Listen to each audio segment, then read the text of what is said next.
mahal sa iyo. Na kung saan inihalin tulad siya sa isang totoong may concern sa buhay ng bawat isa. Sabi niya rito, ang pagparito ng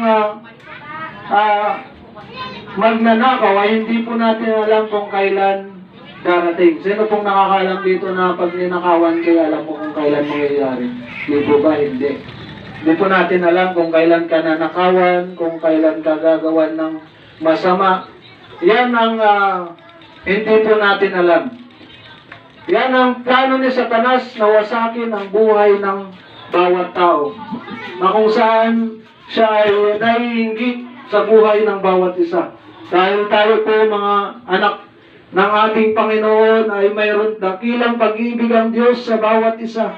Na kung saan sa kabila ng napakagandang plano ng Diyos mula kay Eva at Adan, na kung saan kung ang si Eva po at si Adan ay kung hindi nagkasala, wala po sana tayong nararanasan kahirapan. Totoo po yan, mahal kong kaibigan. Wala po sana tayong nararanasan na sama ng loob. Wala po sana tayong nararanasan na magkaaway ang magulang at anak. Wala po sana tayong nararanasan na pagpatay. Wala po sana tayong nararanasan na anumang krimen na kung saan na may mga nare-rape, mayroon mga nananakawan, mayroon mga tao na nalulugmok sa bisyo.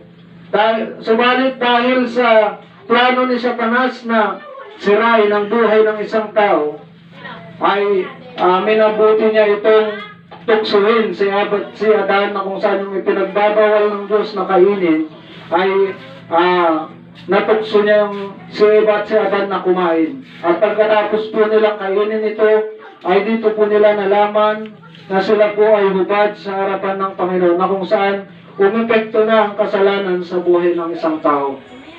Na kung saan ang unang kasalanan nila, Eva at Adan, ito po yung disobedient. Kaya mahal kong kaibigan, kung ang anak mo o anumang mahal mo sa buhay ay minsan hindi sumusunod sa iyo, minsan matigas ang ulo, yan po ang epekto ng kasalanan sa buhay ng isang tao. Subalit mahal kong kaibigan, hindi pa huli ang lahat. Nais ng Diyos na iparanas sa iyo ang tunay na pangako niya.